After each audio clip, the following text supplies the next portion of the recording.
Good afternoon, everyone. This is Emily Counts with the ACCE. How are you all doing? Hi, good afternoon. This is Sonia with the LA Chamber. Hi, Sonia. It's good to talk with you again. Likewise. Right. So Emily, assuming there's not going to be any visual, just audio? Just audio, yes. Perfect. Easy. Thank you.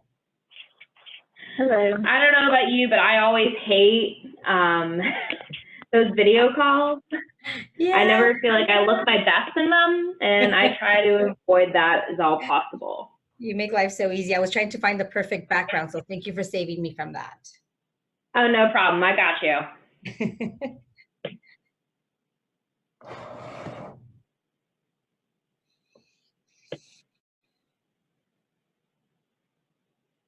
Do we have someone else who's joined us on the line as well? Yes, this is Sheree from Nashville Area Chamber. Hi, Sheree. Welcome. Thanks okay? for calling in Thank today. you. Yes, we can. Thank you. I'll go back. And we'll be getting. Oh, sure. We'll be getting started in just a few minutes. We're just going to give some other folks a little bit of time to join. Okay, sounds good.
So good afternoon, everyone. Thank you for joining us on this lovely day in October. I hope you are enjoying the fall weather as much as we are here. My name is Emily Counts, and I'm a Community Advancement Coordinator here at ACCE, and with me is my colleague, Amy Shields. Hello, everyone. We're thrilled that you are joining us for this discussion on early childhood education, and I have a few housekeeping items before I pass it over to our wonderful discussion leaders. So, we are recording this call and we'll be sending out the recording next week. We suggest that you mute your phone when you are not speaking, and please do not put the call on hold because I don't know about you, but personally I am not a fan of elevator music, and I doubt most people on the call are as well.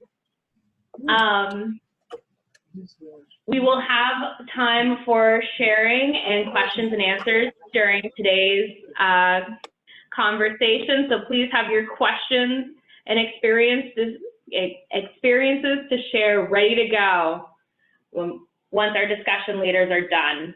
And without further ado, we're going to pass it over to today's discussion leaders. So first off, we have Sonia Campos Rivera.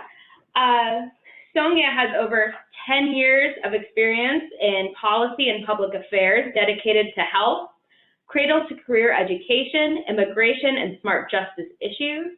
Currently, she oversees policy issues for the Los Angeles Area Chamber of Commerce, where she is responsible for serving as a content expert and engaging business leaders in Los Angeles and across the state in early childhood education, K-1, and immigration issues. Sonia was appointed to the California Speaker's newly created Blue Ribbon Commission on Early Childhood Education, a policy-driven body tasked with developing strategic solutions to improving outcomes for some of California's youngest learners and their families. Without further ado, Sonia, ready to take it over? I am ready. Thank you, Emily. So good afternoon, everybody. As Emily mentioned, Sonia Campos Rivera, and I serve as a Senior Director of Education Policy. And I've had the great pleasure of being with the Chamber for over 11 years. And throughout that time have been working on early childhood education issues, primarily policy issues. So I was asked to share with you a little bit about the Chamber's history in getting involved in early childhood education, sharing some of the highlights of our work, and then provide a little bit of advice to our business partners who are interested in entering this world of early ed advocacy. And then additionally, identifying some opportunities that I think could be really helpful in this journey of many of yours that we're looking to get into. So I'll go ahead and start with our history. So about 15 or so years ago, the Chamber's Education Division was primarily tasked to think about higher education and workforce issues. Our team was much smaller. It was a team of 5, and really included maybe 2 full-time employees that were working on policy-related issues. And again, those individuals were very much focused on higher ed and workforce. Makes a lot of sense because these populations were ones that were going to be entering the workforce in the very near future, as opposed to middle schoolers, elementary age children, especially early ed children 0 to 5. In that process, we started advocating for increased financial aid, access to higher ed institutions for our Angelino youth. And little did we know that by the time we were able to secure some serious resources that would support Angelino youth going into our higher ed institutions and having access to financial aid, we began to notice that we didn't have the youth from our communities entering these higher ed institutions that we were strongly advocating for. We started realizing there were some gaps. Long story short, we thought we needed to back up and really start looking at middle school age children, realized it was already too late then. We needed to start elementary age children, and realized then as well, it was already too late. We became convinced very soon thereafter that we needed to really start thinking about the importance of early childhood education, the importance of setting the foundationals for success in the 0 to 5 years, and how the alignment of early ed is a strong fundamental component of everything K-12 and higher education. It did not take us long to understand, just based on the research, the James Heckman curve, that demonstrate that $1 the return of investment into education. And so we began to do much more work. We were originally tasked with developing business champions that would support early childhood education. But in California, we, like everybody else, started experiencing the troubles of the Great Recession. And it forced us to really change our dialogue, one from becoming less focused on building business champions, but really working directly with our government leaders, our governor, our Department of Finance, in really helping them understand the importance of maintaining an early education system in California. Like everything else, recessions are like roller coasters. We will inevitably have recessions, but we will have to survive and come back from them. But the direction that California was going was dismantling pretty much the entire early education system. During the Great Recession, we had about 110,000 seats that were closed down in California. And so we had a huge percentage of families that were under subsidized care that were no longer no longer had access to these services, which was a huge challenge for many families. It forced them to stay at home because they didn't have access to childcare, or many of them were no longer eligible because you needed to be working in order to have access to this type of care. So it became a huge priority for the Chamber, and I'm proud to say that in the time period from like 2008 to about 2010, 2011, early childhood education became one of the Chamber's top policy priorities. And yes, we were still advocating for higher education. Yes, we were still advocating for healthcare, transportation, and water issues. But there became a really big grasp on the importance of early childhood education. And really what it took was us continuing to beat the drum and help educate our business leaders about the importance of early childhood education, things that they could be doing to support the topics, really help our legislators understand the importance of investing in early ed. Fast forward, we became pretty much in the front lines of every budget battle, looking to increase investments for early childhood education. The governor of the state of California and the legislators throughout LA and across really understood our commitment to early childhood education, really started looking to the business community to weigh in on important conversations, primarily around investments. After you're recovering from a great recession, you want to be more effective and efficient in your train of thought of how you would invest these resources. And so we became a go-to, which was a really nice opportunity. In that process, some of our big victories that we are proud to be a part of was the creation of a new grade level. So we call it transitional kindergarten here in California. It's basically a new grade level that's between preschool and kindergarten. It's mainly tailored for those children that are fall babies and that are younger, the younger children in a classroom. So in kindergarten, typically you have 5 and 6 years old, but for these fall babies, they were younger. They were going into 5.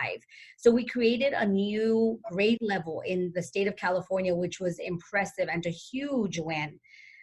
We then we got invited to develop under our new governor, Gavin Newsom, who's incredibly supportive of early childhood education. We got invited recently to participate in the paid family leave or in the parental leave task force, which is really looking to expand parent leave for in California. Last year, 2 years ago, we got invited to participate by our current speaker, Anthony Rendon, to participate in the Blue Ribbon Commission, which was basically a body that was created and tasked with developing a blueprint for California to strengthen early childhood education across the entire state. All really good opportunities to really be part of the conversation around early ed and really sustaining it and ensuring that when we hit our next recession, which again we will be expecting in the near future, that we're not in the same situation where we are nearly dismantling our early education system, making it nearly impossible to recover or bounce back. The other piece that I'll share and then I'll pause to hand it over to my colleague Heath Taylor, is, one of the opportunities that made it very feasible for the LA Chamber to be part of this conversation was capacity. We needed to increase capacity to be able to have our tentacles in all these issues that were important for our state. So we started working with funders, and we were incredibly lucky to be connected with funders like the David and Lucille Packard Foundation, which was one of our initial funders 11, 12 years ago, that really trusted us and really allowed us to walk on our own 2 feet at our own pace to really help move the needle on early childhood education. Through that development and relationship, we started connecting with more of our philanthropic partners across the state primarily, but even throughout the country, that again really saw how the business community could have a true impact in systems change for early childhood education. And we started seeing increased support, which has been incredibly helpful for the LA Chamber. Absent that, it would have been incredibly difficult to be part of this wonderful journey. And we're proud to say that because of our philanthropic support, we've been able to be part of these bodies that have been instrumental to California and really looking to strengthen early ed for the future of California. So that's a little bit of our history, some of our wins, and what we're going to be looking to do. Right now, we are excited to share that as we've built and strengthened our capacity in these areas and our engagement in these areas, we're now beginning to shift to talk about work-life harmony and how the business community can weigh in and support working parents and other employees through work-life harmony benefits, particularly for again, working parents. So a lot going on, and it's a lot that I shared. So I'll pause, maybe hand it over back to Emily, and excited to answer some questions. Thank you very much, Sonia. That is a lot of information, and please hold on to your questions. We have one more discussion leader, and then we will open it up for Q&A. But last but definitely not least is Heath Taylor. Heath is a native of Augusta, Georgia, has served as the Vice President of Business and Community Development at the Aiken Chamber and as Vice President at the Columbia County Chamber in Evans, Georgia. He is a graduate of the U.S. Chamber Institute and currently serves on the Board of Regents, the Georgia Chamber Federation Advisory Council, the Georgia Rural Prosperity Council, and the Georgia Chamber Executive Board as the Region 9 representative, and the Robbins Regional Museum of Aviation Board of Directors. Without further ado, Heath, take it over. Thank you so much, and thank you, Sonia. I'm going to give you a lot more of a maybe grassroots effort that we're doing here. We may be a smaller community, but we are going to talk about quality rated child care. We're going to talk about how we arrived at this issue again, give you some high-level overviews of what we're doing and our partnerships, and then some goals and metrics. But before I do that, I want to tell you some statistics that I have become aware of since we started working on this initiative at our Chamber of Commerce. So just in our county, Lawrence County here, we have a population of about 48,000. We have 333 families that currently receive state funding, and we refer to that as CAPS funding, which is Child and Parent Services. So 333 families are receiving this funding, and in Lawrence County, of every 20 children in our county, 13 are economically challenged, and 9 actually live in poverty. To broaden that a little bit, across the United States, politicians and journalists often claim that prison planners use third-grade reading scores to predict the number of future prison beds that they will need. 59% of the federal prison population did not graduate from high school. And according to the National Adult Literacy Survey, 70% of all incarcerated adults cannot read on a 4th grade level. Nationally, 9 of 10 students who exceed 3rd grade reading expectations graduate on time, as to 6 of 10 students who do not meet the 3rd grade reading level expectations do not graduate on time. And another alarming number, one last number, every student that does not complete high school cost our society an estimated $260,000 in lost earnings, taxes, and productivity. So how did we arrive at this issue of quality rated child care? I do work with the United States Chamber Institute, and I was auditing a class there last year on workforce issues. Most all of us in the chamber industry are very familiar and know that we need to improve our workforces in our communities. And child care and the price of child care seem to be the main topic of this conversation. And I was more interested in the quality of child care being provided. So when I came back to my community, I wanted to find out what we were doing as far as quality child care was concerned. I actually went to another conference, and I was getting some help. And I want to fast forward this a little bit, but to tell you, I got in touch with the right people to learn that in Georgia, we have what's called quality rated child care, and I'll explain that to you. It means that this is a system we use to determine, improve, and communicate the quality of programs that provide child care, similar to rating systems, hotels. Quality rated assigns 1, 2, or 3 stars to early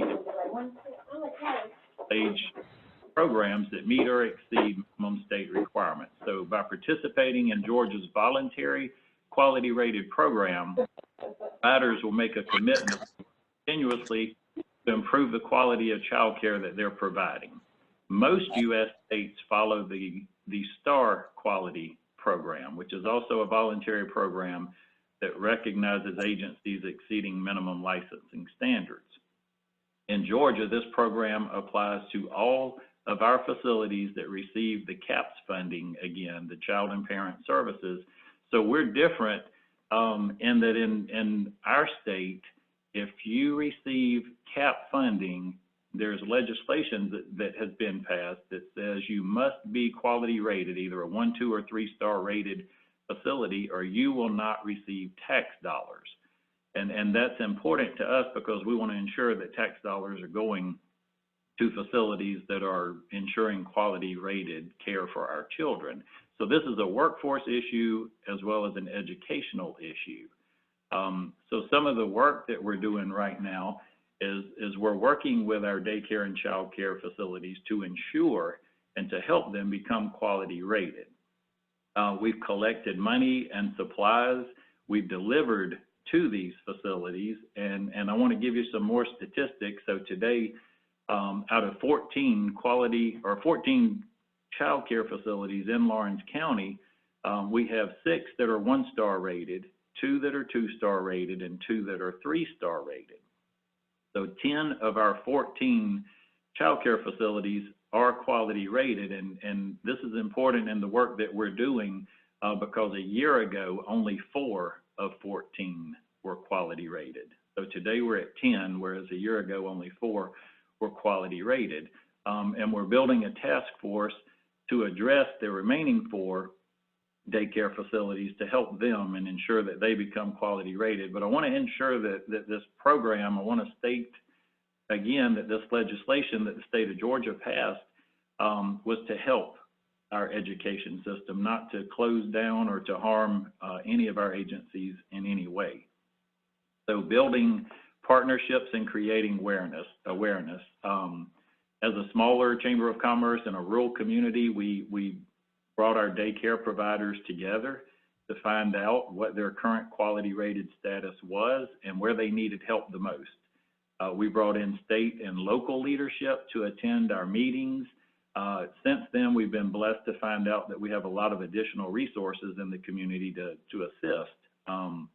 We work really close with our public schools, business leaders, again, the daycare owners, and a lot of our nonprofits. We've had a bank make large monetary contributions as well as helping in the delivery of the items because they are given a task list that tells them everything they need to be quality rated. And we also have a copy of that list so that we can help recruit those tools that they need and make sure that they receive them.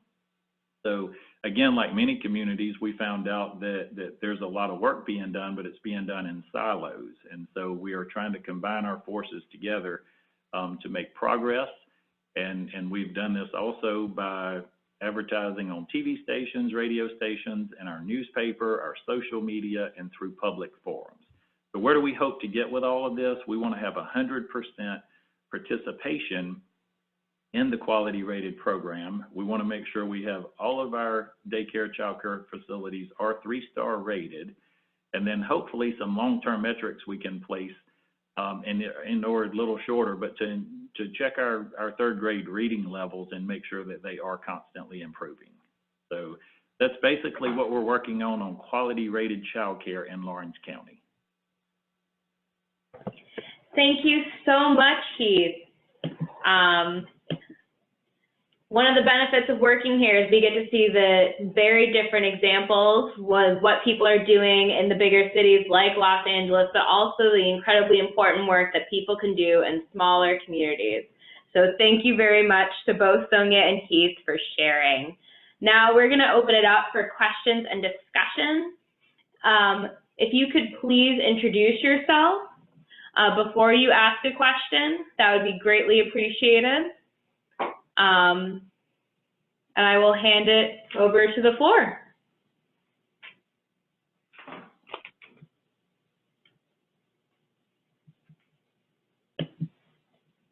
And please just double check that your phone is not on mute. If you do have a question, just ensure that you're not on mute before you ask that question. Hi, this is Kate Lee in South Bend, Indiana. We actually just had an early childhood meeting this morning of our coalition in the county, and our big topic of discussion is workforce for our early childhood centers, because we're really struggling with full employment of finding people to go into early childhood who are willing to work for the early childhood wages. And I'm just wondering if anybody on this call has come up with any kind of recruitment programs or ways to subsidize those wages that are attracting people in to the quality child care facilities? Hi, Kate. This is Sonia, and I'd love to take a quick stab. Workforce, as he mentioned, is definitely the 800-pound gorilla, I think, right? And it's connected to everything that we do when we talk about providing access, but quality and affordability. I think you really need to think about the workforce. And for many, it's probably not a secret that the providers that are tasked with this huge responsibility of being the brain architects, as we like to call them, and really being the architects of a solid foundation, are not getting compensated the way they should. It's a huge problem in LA, and I dare say across the country.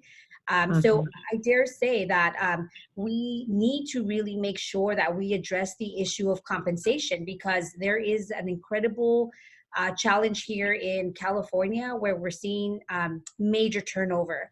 So what we're seeing is a lot of early ed providers going into this field because that's where what they're passionate about, where they want to be. They get into the field, then they're making poverty wages. They themselves are taking advantage or or not even taking advantage, but requiring support, like with social services, for example.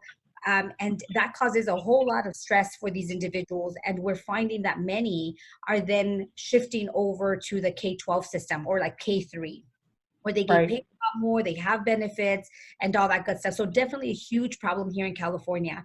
One of the things that I've seen where people have gotten creative, and I love to see more of it become, rather than just a pilot, some sort of implementation across the state here in California and even the country, is the beauty of apprenticeships. Apprenticeships are an opportunity where we're able to recruit new talent or even existing talent. We train them, ensure that they get licensed, ensure that they have the credentials that are required so that they can be competitive in the labor market around the EC providers. It also allows them to be able to obtain an AA, if not a BA, and allows their salary to increase a bit more. But even then, I will say that even if we go through these types of creative apprenticeship programs, there's still a lot of work that needs to be done to really get these teachers, providers, being compensated the way they should. When you do a comparison of early ed providers with that of K-12, especially even K-3, there's a huge issue around parity. So there's some creative ways around apprenticeships that I think I have a lot of high hopes for, but still a lot of work that needs to be taken place here in California for sure. Thank you for that.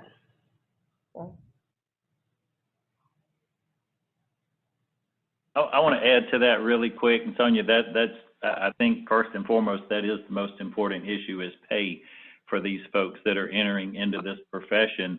Something we're trying to do here to assist with some of this cost and the burden, at least from the educational part of this, is grant opportunities that come from our school systems as well as our Chamber of Commerce, and being able maybe to provide some grants and some scholarship money for teachers to go through these programs at our local technical college. And again, that doesn't help the long-term issue, which is the pay that they're going to receive once they enter the workforce, but maybe we can at least lighten the burden a little bit in the beginning stages. Yeah, that, I mean, that is like, it's nice to take that off the front end, but it is, and childcare is already so expensive. And I would say if there weren't so many, I watched my kids, like their childcare center, have to replace every crib because of a 1/16 of an inch space between the bars, and all the state and federal mandates on childcare centers, which safety is super important, but some things are just so burdensome and expensive and not funded. So I don't know how to best advocate for the centers. And the ones who really try to do it right and have quality teachers and curriculum and all that are the ones that seem to have the toughest financial struggles.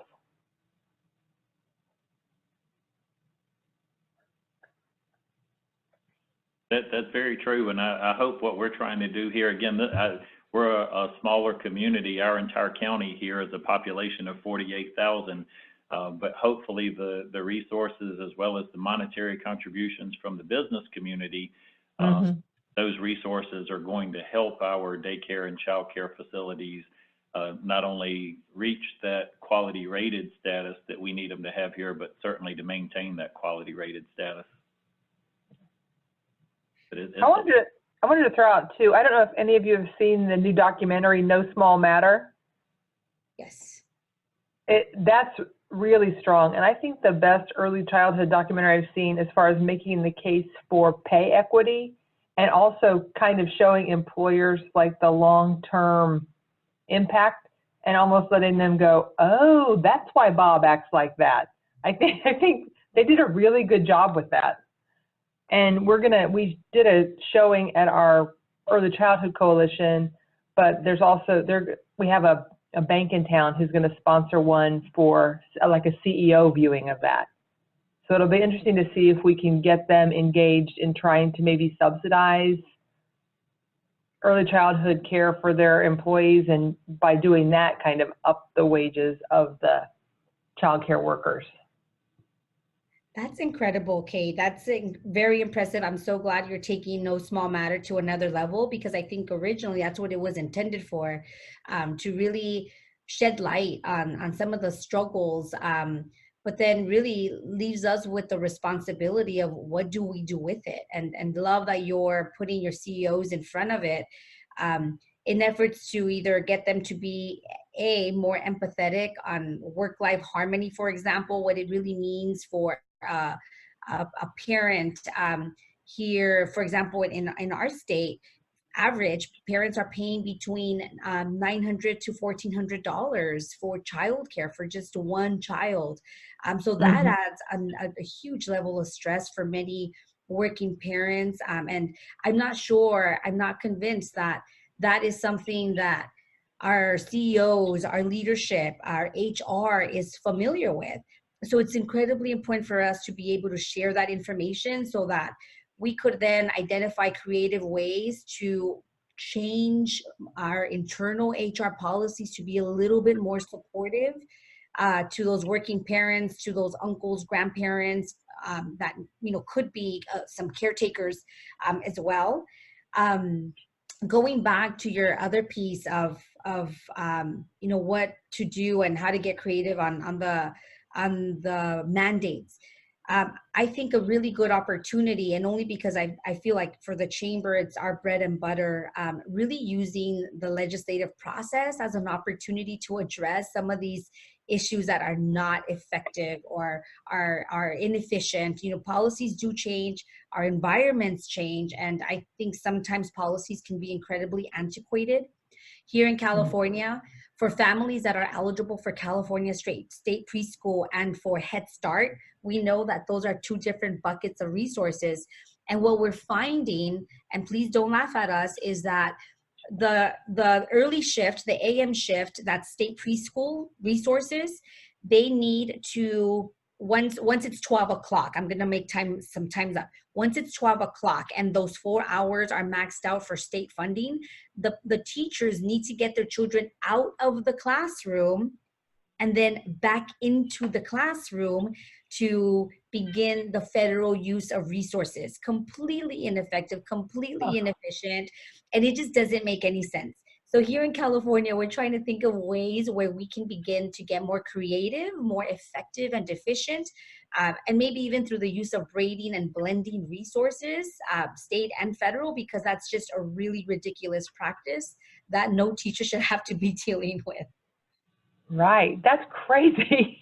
Yeah, it is.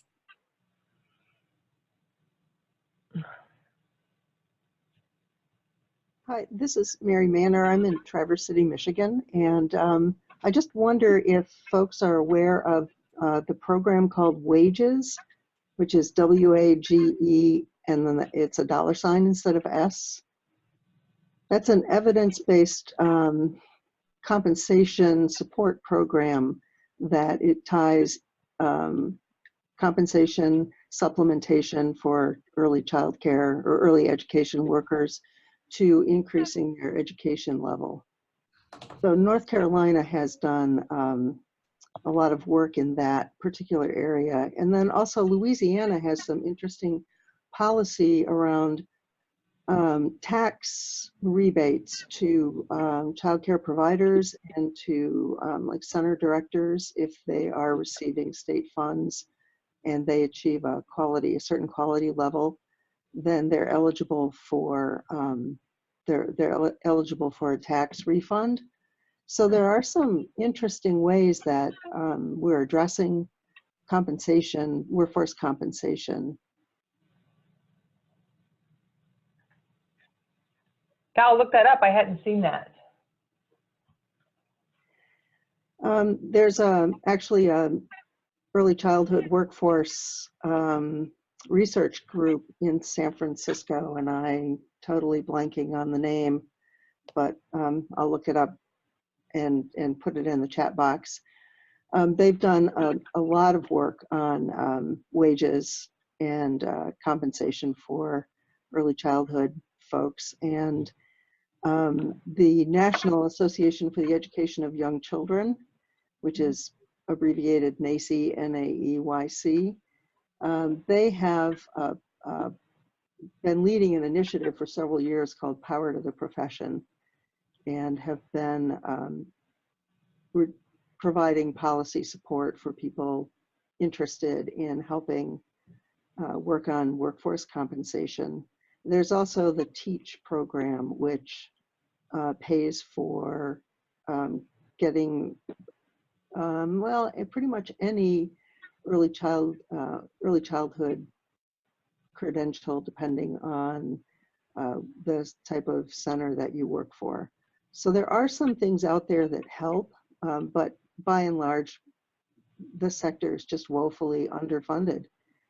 And there's no way that parents can afford to pick up the difference. And just to piggyback onto the comment about the having to replace the cribs, one of the things when I'm talking to our business folks about early childhood and childcare in particular, I like to remind them that a lot of that it's a highly regulated business, and a lot of these things that come down they amount to unfunded mandates, which the providers really can't pass on to their customers because their customers already can't afford their services. So this is really an area that we should be looking at strongly. I've used with bankers, I always say, so imagine if when Dodd-Frank got passed, you couldn't actually come up with a new product to sell to make up the difference for that department you had to put in place for all those regulations. That's what would happen in childcare. Like, exactly. That's a perfect example. Good for you. And then they look at me like, dang, she worked at a bank.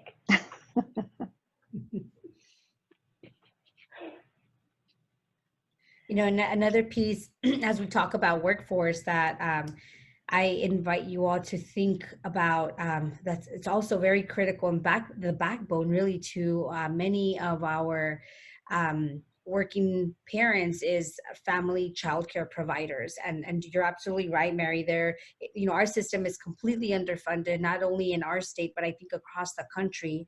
It's not a secret. We are fortunate to be surrounded by partners across the country that really help educate and inform our thinking and put it in business tone to really make the case for our business leaders. But one of the areas that I found that just recently started getting attention is family childcare providers. So, we've been spending a lot of the time here talking about centers, childcare centers, but not so much family childcare. And these are individuals that open their house for business to care for children while parents are at work. And so oftentimes they also get subsidized.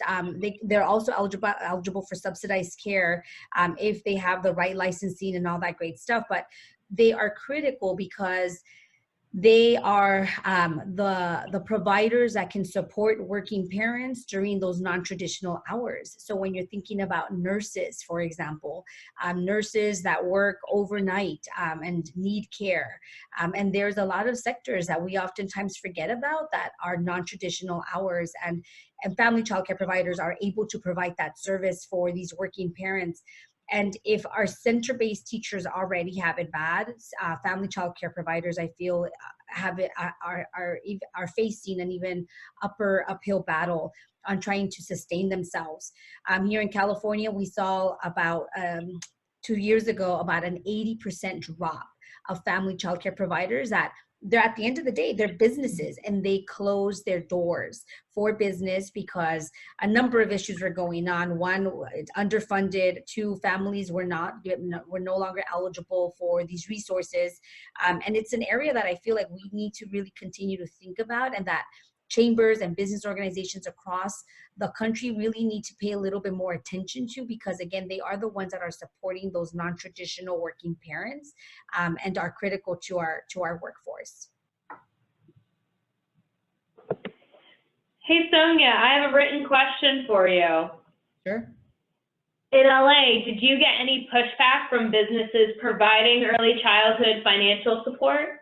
Our business community is 80% small businesses, and they simply can't take another line item in their budget. If I'm hearing you correctly, I think the question is, did businesses get pushback for providing childcare to their employees? I believe so. Or potentially for any request to subsidize childcare for their employees. Yeah, that's a really good question, and it's a reality. I think for many employers, when we talk to advocates, partners across the state, if they had the magic wand, they would have employers be able to provide on-site childcare. And so the reality is, and we all know that that's a big challenge for employers. One, it's costly. I never realized how costly it would be to have, like, those baby toilets that we probably, a couple of us have seen in like schools. Those toilets are incredibly expensive. And so when you put all that into perspective, I think it really discourages employers to provide on-site childcare because of the cost and the licensing. That's just an additional cost. So we have been getting some pushback on that, really challenging the business community to be doing more of that. We do have some stellar businesses that do provide on-site childcare, and they really set the bar high. They're doing amazing work. But the truth is that for medium and small size businesses, it's not a cookie cutter approach and not something that can be adoptable. So what some businesses have been doing, and I would say more in the medium size sectors, is that they're providing support through like flex dollars. So being able to like subsidize care through tax-free dollars. That's been a really creative approach that even here at the chamber, we practice that. So every pay period, a certain amount of dollars are pooled and they're tax-free and they're able to be reimbursable. But the challenge is that there is a limit. And with the cost of childcare being so high, it's really a small dent. But that's a really good opportunity for, I think, some small and medium-sized businesses to begin to get more involved and supportive in childcare. But it is a real struggle and a real challenge. On-site childcare would be fabulous, but for employers, you're right, they don't. It's not feasible and it's not sustainable when you talk about licensing and the cost associated with developing those. Thank you very much. Heath, I have a question for you. How did you go about building out your partnership? So building out our partnerships, the way we started was to send out email invitations and to contact. Actually, we made phone calls to our quality rated and childcare facilities that were not quality rated and ask all of them to come together, because that was the first step, to find out where they were and what they needed in their daycare and childcare facilities. So we brought those people together and started listening to them to find out how we could help them. And once they told us everything they needed to do their jobs and to do them more efficiently, we started reaching out to our business partners, to our public education systems, and the more and more people we communicated with and found out that we were learning from as well as educating, our partnerships have grown and grown through that. So we have businesses today that fully understand this child care issue and how important it is.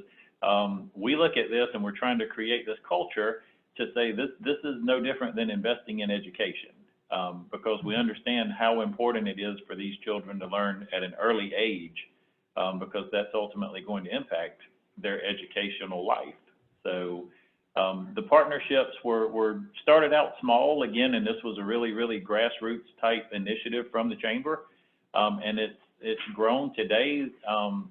I would say we got a pretty good network of folks involved, and we've got a lot of future plans. Actually have a team of folks sitting with me right now that are part of our task force.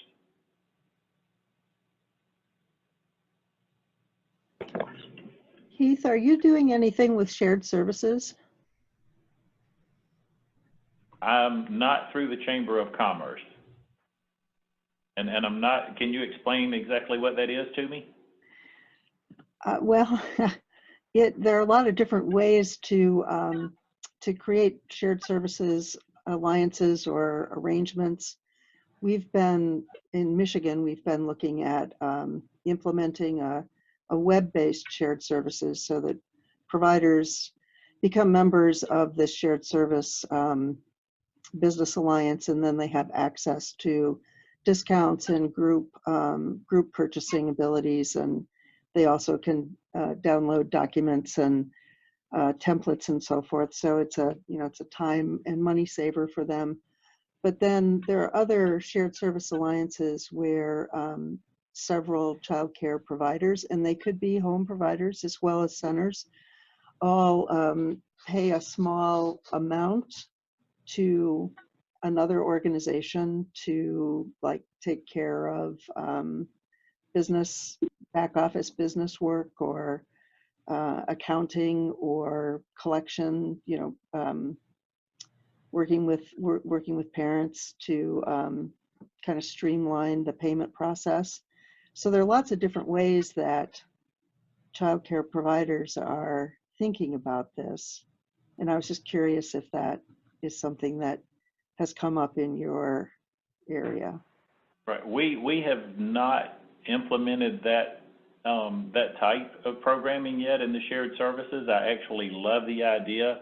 The only thing that we've really discussed that would be close to that right now is grant money that has been awarded to our public school system, and the chamber actually putting in matching funding to go with that grant money to help our child care providers. But I love the idea of talking with them about shared services.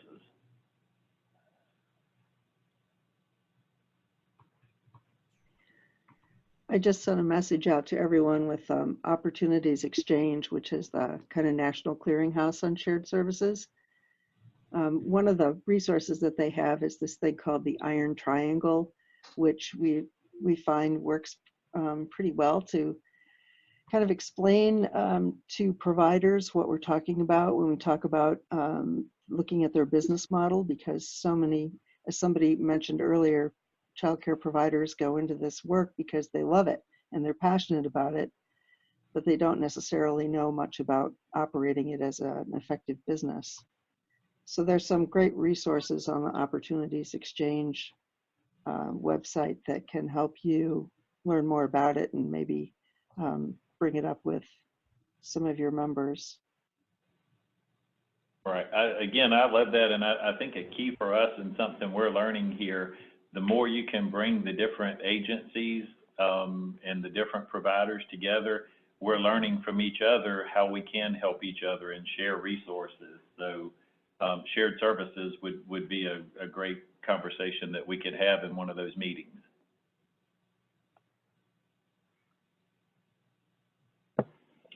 We got about, you go. Thank you. I was just going to ask my friend Heath a question. In terms of your chamber and capacity, what do you feel has really worked? Have you guys started small, and are you guys exploring philanthropic support, or how are you sustaining your work? I'd love to hear about that. Mostly reaching out to our business community and our members at the Chamber of Commerce. So when we initially stated to our community that we were working on this quality rated childcare initiative, and we started educating people as to why it was important, we had banks that were having casual dress days, and if the folks dressed casually, they, could pay $5 to do that, and the money was going to the quality rated program. At Christmas last year, during all of our events for the last 2 months of the year, if people would bring items that could go to the quality rated program, and we gave them the list, we shared the list, we took literally truckloads and truckloads of supplies to these daycare and childcare facilities, and we would pull up at the facility and say, hey, what do you need on your list? And then we would go back to the truck and see how much of that we had and bring it into them. So it's, like I said, it's really, really a grassroots effort. But we've found that when we share with the community and get the word out how important this is for the education of our children, we've had a large outpouring of support from the community. That's great. Congratulations. Thank you.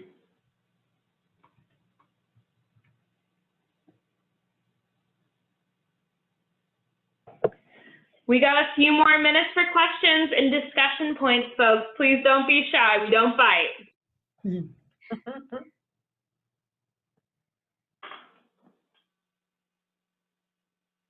And I'll just add, this is Sonia, I'll add as well, here in California, when we're talking about early care and education, most of our investments that we've seen from the state have been primarily for children ages 3 and 4, so our preschoolers. One of the things that, we plan to do differently and have been trying to get into this world for probably 2-3 years now is increasing support for children 0 to 3. Because if we found that we have 3 and 4-year-olds that don't have access to quality and affordable childcare, the truth is that it's even more challenging for children 0 to 3. When you talk about access, most preschools wouldn't, here in California at least, and specifically in LA, we don't have many centers that provide care for children 0 to 3. And if they do, it's incredibly expensive. And again, when you talk about facilities, that's been another area that we've been doing more and more advocacy around the need for facilities to open up more childcare centers. Earlier, I spoke to you all about the importance of or the impact that we had during the Great Recession and closing down over 100,000 slots. Well, now we're at a place where we have these empty facilities and we need to reopen them. But some of them are no longer available, or we need to get access to new facilities for children 0 to 3. So I encourage you, as you begin to think about this work and what it could look like, the easiest part is, I think, when you look at the spectrum, is advocating or thinking about supporting children 3 and 4. But I invite you to also think and challenge yourselves in thinking about how we could support children 0 to 3, because it's that age group that is in an even tougher situation when it comes to access, affordability, and even the facilities as well. This is Kate, and I would echo that, because in Indiana, the legislature passed this On My Way pre-K, so you can get funding for your 4-year-old for pre-K, but you have to be either working or in school. So if you have somebody who's not 4, you have to have care for them as well. So if the state's not providing that care, you can't even take advantage of the On My Way pre-K, because you can't meet the qualification to work or be going to school. Oh, yep. Not surprised. So Okay, Yeah. so I've got some notes here I want to add to what Sonia just said, and I also want to ask if we could get her to come here and do some advocacy work for us to Love improve to. pay for our folks in early child care. But I do want to share locally here, we have our local hospital that has prenatal classes at the hospital, and we teach the importance of talking to your baby. And reading to your baby. And so any child that's born at our hospital here receives a little onesie that has Read to Me written on that. And then from the time of birth until this child is 5 years old, they receive a book a month.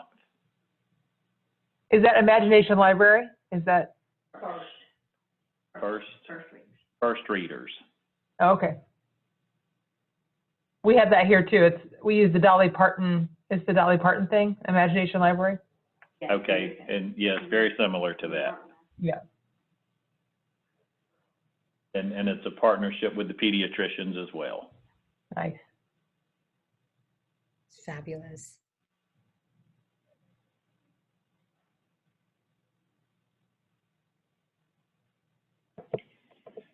I'll just open this up to everyone on the call. What inspired you to get on the call? Are you just interested in this, or is this something that you've been doing for years and you're just grateful that we're starting to put out content on? Well, this is Kate, and I'm grateful that we're putting out content on this because I worked at PNC Bank, which is the Grow Up Great Bank. And so at my transition to the chamber happened, we were founding our early childhood coalition in St. Joseph County. So it kind of overlapped into that. And it's been great to see our coalition grow and kind of find a home at United Way and some things like that. But there's still just so much work to be done. And I think that national voice, I mean, it's going to have to be a national movement. We can do a little bit at the state level, on the local level, but until we get a national conversation going about how quality childcare impacts everything from like the brain development of little people to the ability of people who are grown-ups to go to work and be consistent, strong workers. I curse Nixon all the time for not signing bipartisan legislation in the 70s, because I'm like, think how far we would be if they would have approved that in the 70s. But they didn't. So, politics. Hey, I agree with you. To me, and Emily, I want to say thank you to you guys at ACCE for addressing this issue. One of the things that I hear as I go around the country, it certainly comes as no surprise in every chamber, it's workforce, workforce, workforce. And I think this is certainly one of the answers as to how we can help with this issue, with having a quality skilled workforce, is starting with quality rated childcare. And I think a lot of people don't think about the fact with the workforce problems we have in our community, the realization that folks can't afford childcare. And when they can't afford that childcare and they have to stay home to take care of their children, that's impacting workforce. So that's really upfront why we started from a Chamber of Commerce perspective. It's almost a little bit selfish to say that it was to talk about the families that are not working. Why are they not working? Because they have to stay home to take care of their children. But as we have become more educated, and by we, I mean the Chamber, and the importance of literacy, like you said, this has to be a culture change and a mindset that people have to understand the importance of investing in education. Hello, this is Hilda Ramirez, Vice President for Small Business and Education with the United Corpus Christi Chamber of Commerce, chiming in. This is the first time on this roundtable call. We're working on the Inclusive Development Network Initiative, and we just got our regional landscape, economic landscape. And one of the things that really stood out was that 19% of our women in our county are living in poverty.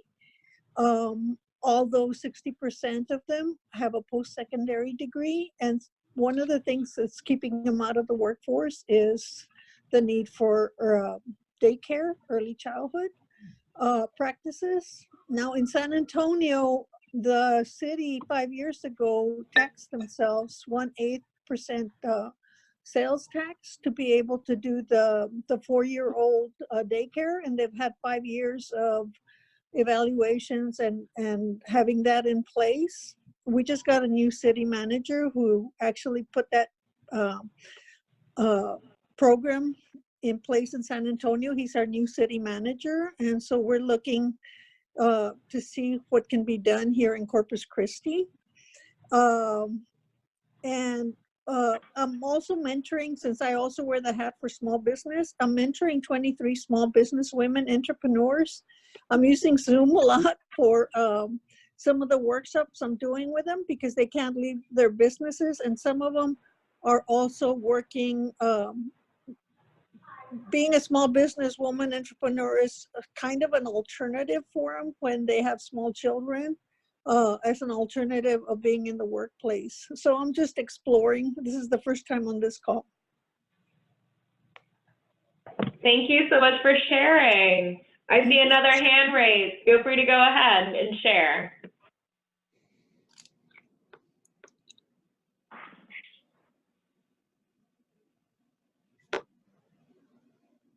All right, well, I see that we are just about out of time, and I want to share a couple of things with everyone. Emily, So we have a few. Emily, I'm so go sorry. right ahead. One thing. So I noticed that we started talking about workforce, and how what we've talked about today really impacts, supports, however we want to perceive it, our employees and our employers. Our friends at ACCE, I think just yesterday, sent an amazing report out that I'm so excited to really go deep in. It's the Work Institute. And it's the retention report, the 2019 retention report.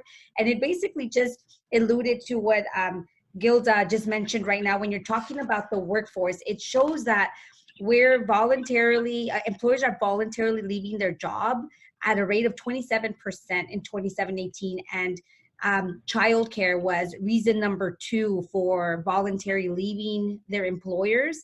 So I just want to plant that seed. I encourage you to take a look at this report because I think it really reinforces what we've been talking about today and the importance of the role that that chambers and us can do to support and inform our CEOs and our HR, and really thinking creatively about ways to support our employees.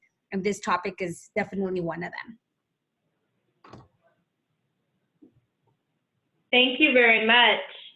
So we have a few upcoming ETD events. We have a webinar, Preparing for the Future of Work, showing up, as I just hit the wrong button. Hold, please.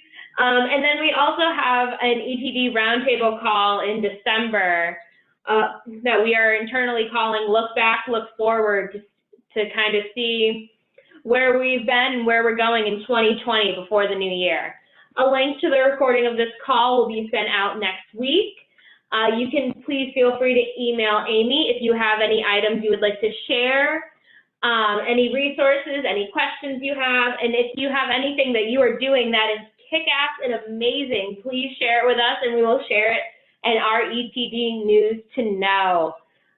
Thank you all so much for coming, and I saw that there was one more comment that I would love to see, but thank you everyone for joining us today. We look forward to the continuing conversation that we will be having, and thank you all for joining. Thank you, everyone. Have a good day. Thank you.